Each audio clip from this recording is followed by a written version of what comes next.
We've got a few big topics here for you guys. Number one, just a couple hours ago, James Comey was indicted on 2 counts.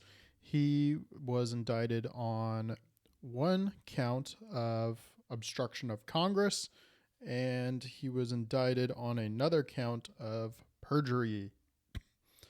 Let me pull this up for you guys, just give you uh, the actual verbiage here.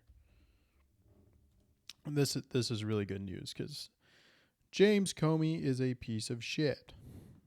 We're going to talk about why here in the beginning of this episode. So he was indicted by a federal grand jury for lying to Congress. 2 charges stemming from lying to Congress. Okay. I don't have any comments from him yet, but yeah. So this kind of confirms what I had said at first. Both charges are from him lying. So yeah, 1 perjury, 1 obstruction. So let's talk about it. Let's talk about James Comey, the former director of the FBI under Barack Obama and under Donald Trump. Talk about why him getting indicted is a good thing, why he's such a swamp creature. And funny enough, we can just kind of start with the left hates him too. This was the guy in 2016 that closed the Hillary Clinton email investigation, and then like a week before the election said he was reopening it. And Democrats claim that cost Hillary Clinton the election. Had nothing to do with her not campaigning in Wisconsin. All was to do with James Comey. Obviously, that's not true, but you can see why that kind of pissed him off a little bit. So Democrats don't really like James Comey that much either. At least they blame him for Donald Trump becoming president. So let's rewind the tape and let's talk about James Comey and his part in Crossfire Hurricane, also known as the Russia collusion hoax. So James Comey started as the FBI director under Barack Obama. And so this all starts when the Hillary Clinton campaign hires a guy called Christopher Steele to dig up this dossier on Trump during the campaign. And everything in that dossier is a lie. It was completely fabricated by this ex-British spy, Christopher Steele, through a company called Fusion GPS, and it was supposed to be opposition research. So the Hillary Clinton campaign gets all these unverified rumors and all this stuff, and what they begin to do is pass it off as intelligence. So the Hillary Clinton campaign gives this dossier to the FBI. And what the FBI decides to do with it, and here's the bombshell from the Durham report, okay? Well, let's actually just keep going in chronological order. The Durham report comes on a bit later. So we get this, the Hillary Clinton campaign passes off this information to the FBI. And the FBI decides they are going to get a FISA warrant. FISA warrant is a warrant that the government applies for where they can spy on foreign intelligence agents. And sometimes Americans get wrapped up in this. If Americans are talking to foreign intelligence agents, these communications get wrapped up. So what happens is they apply for this warrant on Carter Page, who is a Trump campaign staffer, and the allegation is that he's communicating with Russian intelligence. Now, Carter Page is communicating with foreign intelligence. He's approached by the Russians in 2016 with information. And what he does is he meets with these Russian agents and he immediately goes to the CIA. And the CIA tells Carter Page, great, Thank you for giving us this information. We want you to meet with these Russians again. And Carter Page keeps doing it under the direction of the CIA. Carter Page is a CIA informant. Okay. So the FBI gets wind of this and they decide they're going to draft up a warrant and they're going to spy on Carter Page. And so what they do is they go to the CIA and they say, hey, did you know Carter Page is talking to Russians? The CIA goes, yeah, he's one of our informants. We got it. So the FBI, though, still wants to spy on the Trump campaign. So because they're sneaky and they're liars, they decide to write up this warrant. It ends up being signed by James Comey, this warrant. They go to the FISA court and they say, Carter Page is meeting with Russians and we spoke to the CIA and they confirmed it. They leave out the entire part about Carter Page coming to the CIA and being a CIA informant. Leave that all out. Just say the CIA confirmed it, which is really, aside, campaigns come up with dossiers on each other. I mean, that's pretty common. But this FISA warrant is the first really slimy move that the government takes. And eventually, the lawyer that signs off on this ends up being arrested because this was just such a clear misrepresentation of the truth, I believe. And I don't even think he spends any time in jail. He pleads guilty and gets a slap on the wrist. But so the FBI does this. At the time, it's led by James Comey. Sally Yates, Andrew McCabe, Rod Rosenstein are all there too. Okay. Later on, when the Inspector General looks over what had happened here, the Inspector General finds 17 significant inaccuracies and omissions in the FISA filing. So the FBI lies 17 times. And they completely overstated Christopher Steele's credibility in the exculpatory evidence. So they flat out lie. Now, the Durham report later also ends up saying that the FBI failed to uphold their mission of strict fidelity to the law. The agents ignored the intelligence, and the conclusion narrative was a Clinton campaign invention. Okay. The Bureau, the Federal Bureau of Investigations, ends up giving Trump this really harsh scrutiny while completely downplaying the intelligence of Hillary Clinton's involvement. Okay. The FBI knew this came from Clinton, and they decided to present it to a judge as if it was intelligence anyways. Okay. So fast forward to, let's see, we've got August, I believe it's August 3rd. Okay. John Brennan, 2016. So the election has not happened yet. John Brennan meets with the Attorney General, the President, and informs them of what's going on. John Brennan knows that this is all an invention by the Clinton campaign. Okay. He's the, I believe, director of the CIA at that time. CIA or National Intelligence. And so he knows what's going on. He informs Obama and Letitia James. They continue anyways, which is just insane. But that's what they do. They continue to go on with it. So we've got, August 3rd, John Brennan, CIA director at the time. Okay. Briefs Obama, Joe Biden, Loretta Lynch, apologize. So they tell John Brennan tells the president that Hillary Clinton approved the plan to smear Donald Trump and tie him to Russia. So they knew the whole time this was a political trick. They decided to run with it anyways. Okay. October 16th comes around and the FBI gets the warrant granted. James Comey signs off on it. Sally Yates signs off on it. Andrew McCabe. They're all in on this. And so Trump then wins the election. Okay. And you would think this is where it stopped.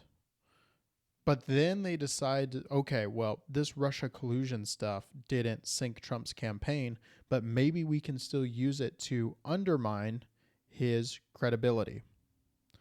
So what happens is Comey meets with Trump, tells him about the dossier. Trump's pissed, fires Comey. Does not like the jobs Comey doing. This is in May 2017, okay? So then what happens when Comey's fired is he leaks his private memos in the FBI about memos he wrote to make Donald Trump look like he was a Russian asset. He leaks those to a friend of his at Columbia University. And his goal was to trigger a special counsel to investigate Donald Trump and bog down his presidency. And obviously it works. So then Andrew McCabe, Rod Rosenstein, they meet after Comey's firing. Andrew McCabe is now the acting FBI director, and they know they have to do something to get rid of Trump. So they talk about wearing a wire into the Oval Office. They talk about invoking the 25th Amendment. And remember, the 25th Amendment will remove the president. It's what we should have used against Joe Biden. It's for when a president is incapacitated but not dead, and the cabinet has to vote unanimously to remove that president. So they talk about invoking the 25th Amendment, but they don't think they can get enough votes from the cabinet. So they settle on a special prosecutor because, again, the entire goal is to get rid of Donald Trump. So they decide to appoint Robert Mueller as special counsel and let him go on a fishing expedition. And hopefully they can find some crime Donald Trump's committed and get him removed. Because remember, they know this whole time there is no collusion. So this whole exercise is in finding something else to get rid of Donald Trump. So for 2 years, Mueller's probe, cripples Trump's presidency. Endless headlines, Rachel Maddow, every single day. There's new info on the Russia collusion conspiracy, blah, blah, blah, blah, blah, blah, blah, blah, blah. So we know how all this ends. Okay, Mueller comes back. He says there's no collusion. And then we get the Durham report looking into, this was all called, Crossfire Hurricane, this whole collusion hoax the FBI pulled. So John Durham then looks into the investigation, how Crossfire Hurricane started, all this stuff. And that's when that lawyer that signed off on the FBI's FISA warrant ends up getting indicted. And it pretty much just comes out, shows how corrupt this whole thing was, but nobody seriously gets charged from John Durham. So after all that, September 2020 comes around. And Comey testifies in front of the Senate Judiciary Committee. And under oath, he's asked if he ever authorized any leaks to the media about the Russia investigation. And he says no. Okay, it's really important. He says no. But then in public later, because at this point, Joe Biden's president, January 6th this happened, it doesn't look like Donald Trump will ever return to power. So what happens is 2021 comes around, Trump's gone, and Comey says, yeah, I really did leak it. He knows he's not going to get prosecuted by the Biden administration. What he never could have fathomed is that Donald Trump would be back. So Comey admits he lies, and then Donald Trump wins again. Uh-oh.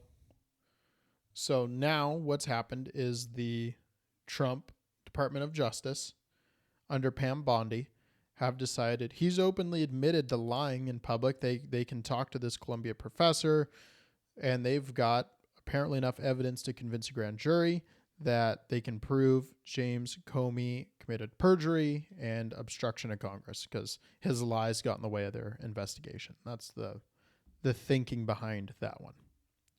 Okay.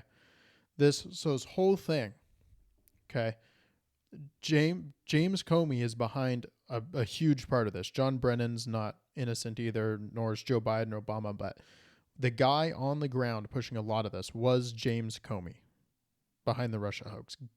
Having him indicted and hopefully convicted will be a huge step in getting justice for the country for everything he put us through. And remember, for all the people, the leftists that yell about democracy and how January 6th was the biggest, attack on democracy since Pearl Harbor, whatever they want to say. Comey tried single-handedly, okay, thought he could undermine the duly elected president of the United States, someone, what, I don't know, 80 million Americans voted for, but he thought he knew better.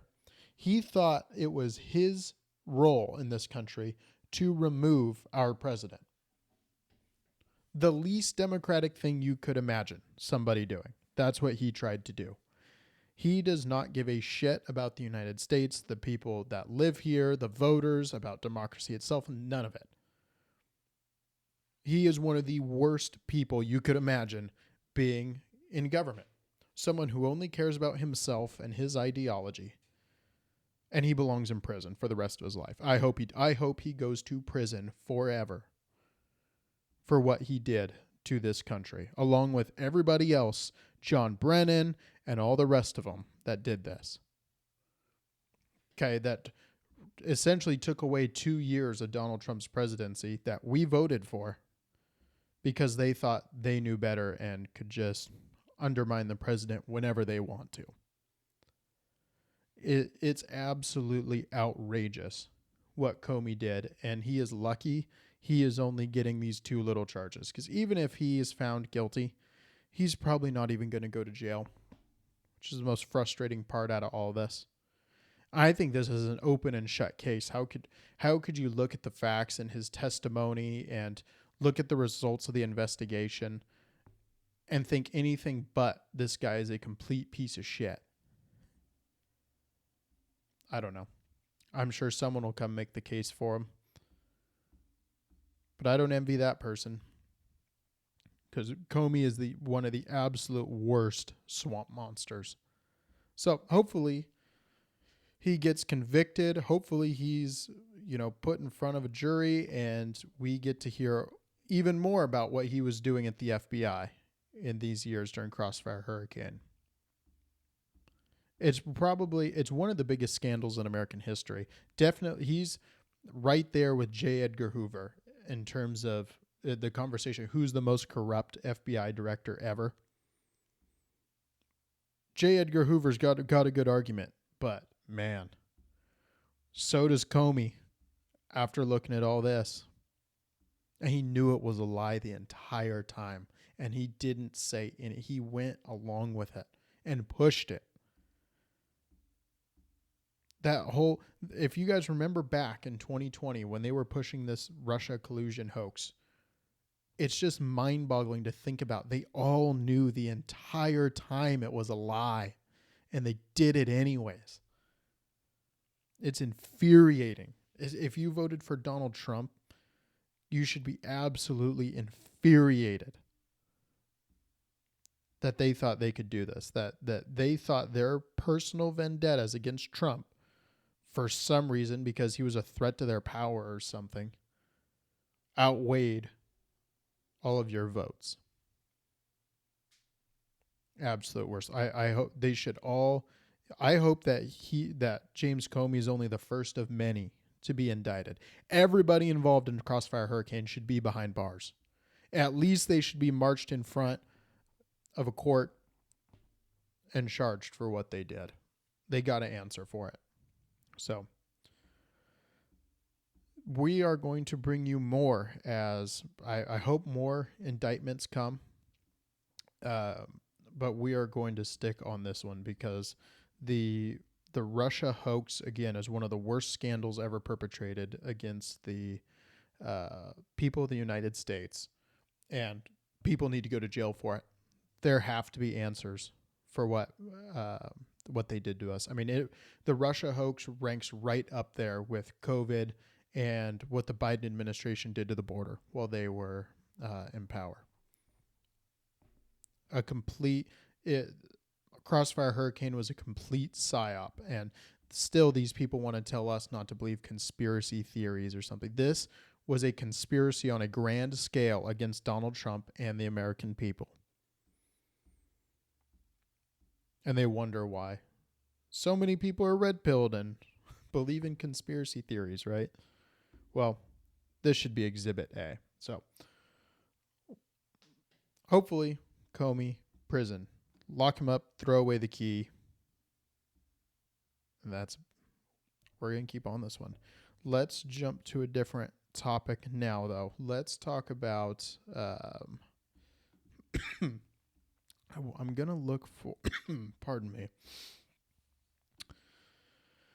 So the other big piece of news that came across, another tragedy, sniper attack in Dallas. Okay. Again, I try not to mention names on here. I know I did the last guy on accident. This guy we're not going to.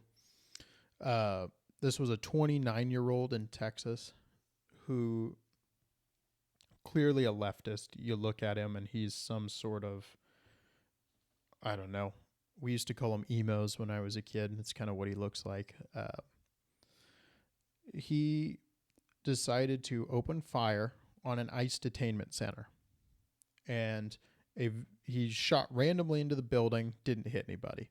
A van pulled up that I'm assuming he thought was full of ICE agents. He started firing into it when really it was full of detainees. He killed one of them. 2 were critically injured. Detainees. He didn't even shoot any ICE agents. Okay. So how do we know this guy was a leftist and hated ICE? Well, a couple things. They found bullet casings up there with, of course, messages written on them because this guy was a Charlie Kirk copycat.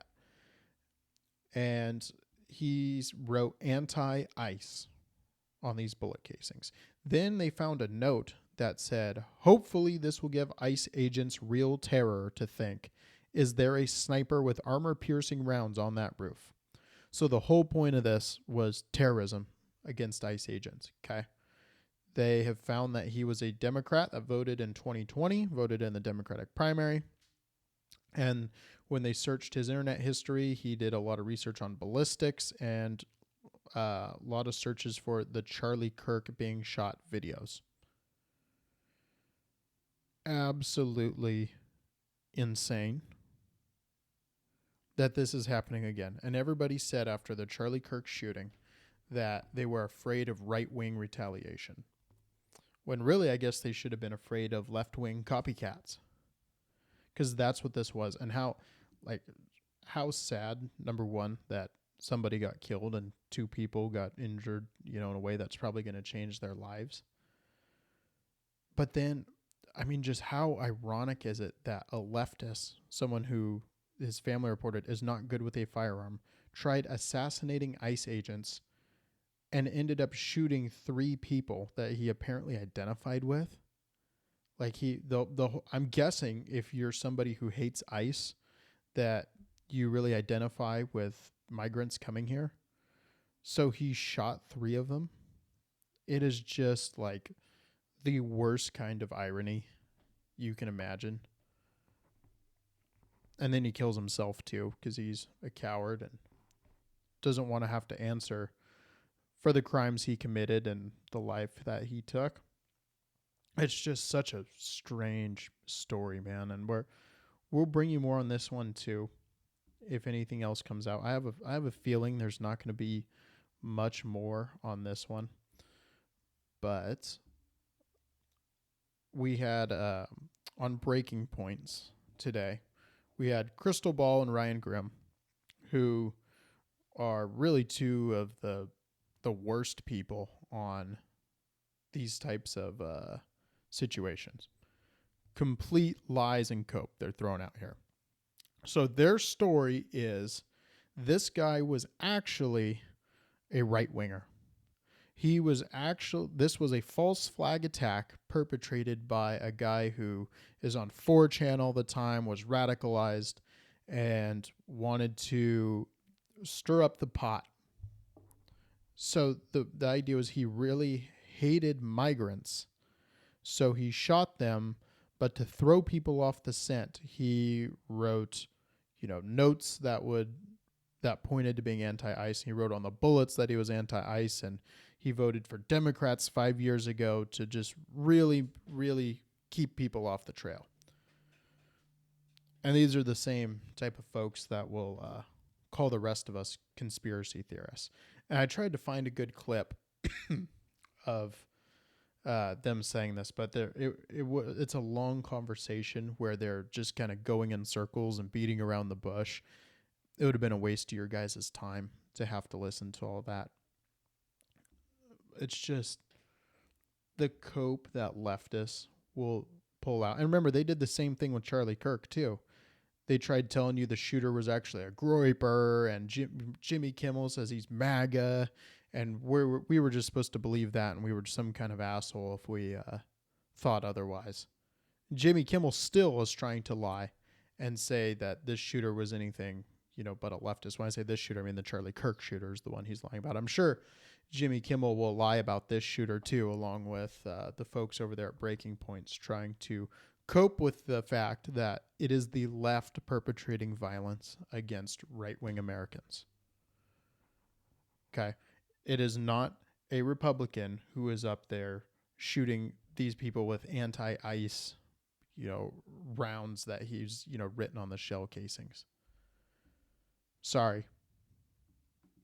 I know that leftists desperately want it to be right-wingers that are violent, but it's just not the case. And I don't even know what more to say about it than that. I really don't. I'm kind of shocked by the whole thing. But we're going to talk more about it as, more responses come in. Obviously, with the assassination of Charlie Kirk, this shooting hasn't gotten nearly as much attention.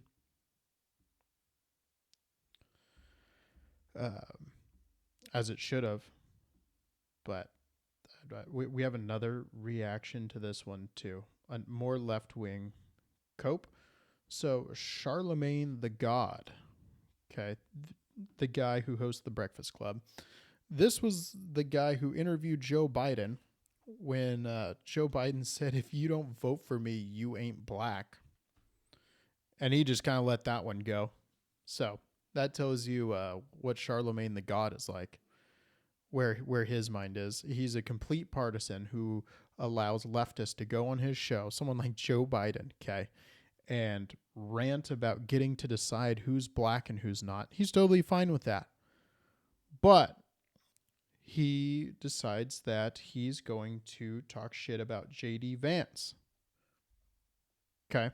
JD Vance never claimed to decide who's black or who's not. Joe Biden did that. Charlamagne the God was fine. But he wants to go after JD Vance for JD Vance's response to this shooting. So we're going to play a little bit of the Breakfast Club here, and so that you can hear the lies from Charlamagne. And here we go. Let's play this clip for you. I've got it queued up. That's everything, right? Okay. So much to unpack here. First of all, framing this as an attack on law enforcement when it's not, and you the vice president of the United States of America, is extremely irresponsible, okay? Yes, shell casings found near the shooter had anti-ice written on them, but JD, you do realize there are people who voted for Trump, who support Trump, who could potentially be anti-ICE as well. You do know that ICE isn't just deporting people who voted Democrat or who support the Democratic Party, okay? There are plenty of videos online of Trump supporters highly disappointed because their family members and friends have been deported too. So I don't know why you would rush to frame this as an attack on law enforcement and blame the left wing and radical left rhetoric, okay? First of all... So, number one, we're just going to pause it right there. Kind of the same thing that Crystal Ball saying there. Maybe this was a false flag attack. Maybe this was actually a Donald Trump supporter who's mad that Donald Trump deported somebody like he said he was going to do. And he wanted to write anti-ICE stuff, not anything anti-Trump, but anti-ICE, okay, and go shoot migrants while then spraying bullets into an ICE facility. It is the weirdest argument you could imagine. This shooter was not some kind of right winger. This was not some kind of false flag attack. And Charlamagne there is trying to call out JD Vance for saying this was a left-wing attack. Like, of course this was a left-wing attack. I mean, you just look at the guy. He looks like a fat emo. How many right-wingers do you know? I don't know if you guys saw the picture of this guy, but you can just look at him and go, yeah, not a conservative. Okay, let's listen here a little more what Charlamagne's got to lie to us about. It was the detainees who were shot and killed, the detainees who were shot and injured. How do we know that the dehumanizing rhetoric of immigrants didn't lead someone to say, you know what? F their due process. I just want to take them out. Okay, and again, just so we're clear there, the guy missed because he's a leftist and doesn't know how to shoot. Okay? And the whole thing doesn't make sense.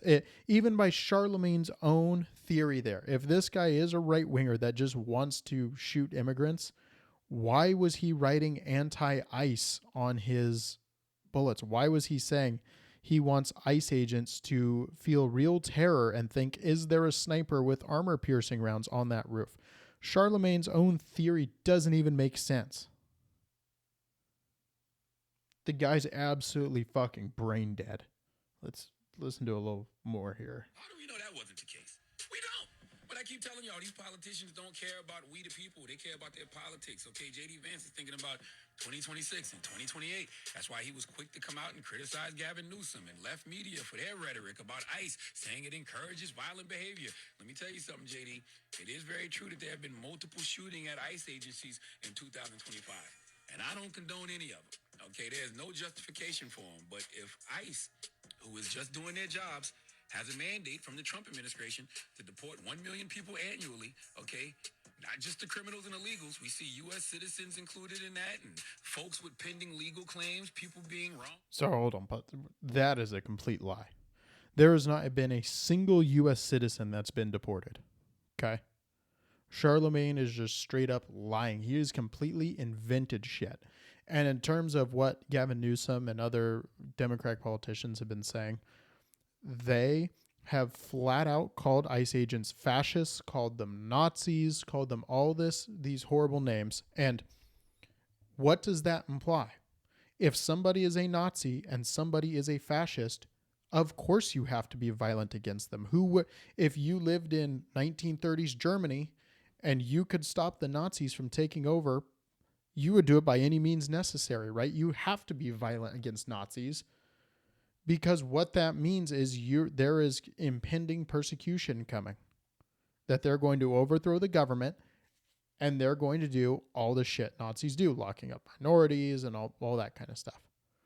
So you have to be violent against them. I'm tired of hearing that Gavin Newsom can walk around calling people Nazis and that's not an incitement to violence. Of course it is. Of course calling somebody a fascist or a Nazi is an incitement to violence. You can't argue with people like that by definition because they don't believe in free speech, Nazis and fascists. So you have to be violent against them. That's the only way to stop them from taking power. So Charlamagne there defending the indefensible somehow. It's just, it's completely absurd. And he even admits there that there have been a lot of shootings at ICE facilities. How come they always want to attack ICE, the leftists? Okay. Donald Trump has not passed a single immigration-related law. He has not changed immigration law once. All Donald Trump has done is enforce the laws that were already on the books, that we already voted for. Because remember, Americans elect their congressmen, okay? The congressmen write the laws, and then they pass the laws. All these laws were passed a very long time ago, our immigration laws, okay? So they were democratically, these congressmen democratically elected, passed the laws, and they create ICE to enforce the laws they just passed. If you don't like what ICE is doing, fine, try and change the law, maybe win an election, okay? But don't blame them. They didn't pass the laws. They didn't vote for the people even that passed these laws. They're not even old enough. So how? So if you are against what ICE is doing and you just want to take it out to them, you're making a fundamentally anti-democratic argument because you can't win an election and convince people that unlimited immigration is a good thing. All this crap about ICE agents being Nazis, just come out and say you don't like democracy. You don't like the laws that were passed. Your viewpoint isn't popular enough to change the laws. So what you're going to do is get a gun and go try and shoot people.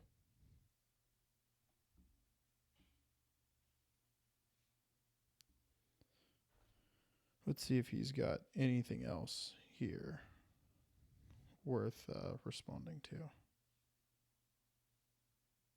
Deported because of administrative errors and policy changes.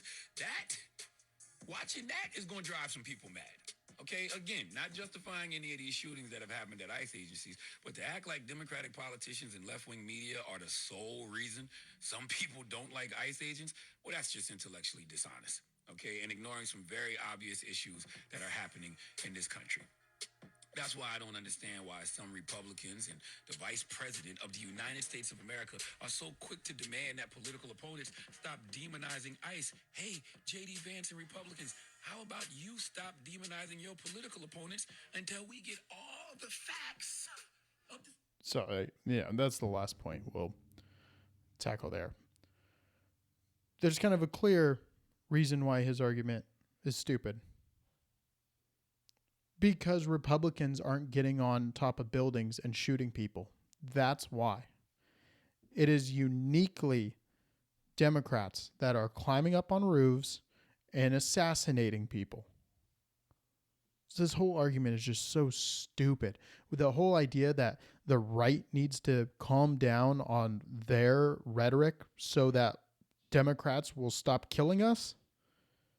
Okay, it's just like the gun argument. Well, if Charlie Kirk had decided to give up his guns, maybe a leftist wouldn't have had to kill him.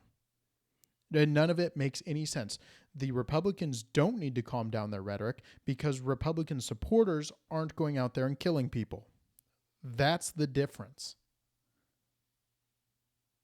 I can't believe people like Charlamagne are ever even given a platform, man. Apparently people like his pop culture podcast and stuff, but he should stay away from politics. He is the room temperature IQ doesn't look good on political commentary. So we're going to bring more of this stuff to you guys. We still never got to Destiny's response to Charlie Kirk. Destiny called Charlie Kirk's memorial a Nazi rally. And again, people wonder why there's violence against right-wing folks. So that's something we can try to get to next time. Thanks for coming, guys.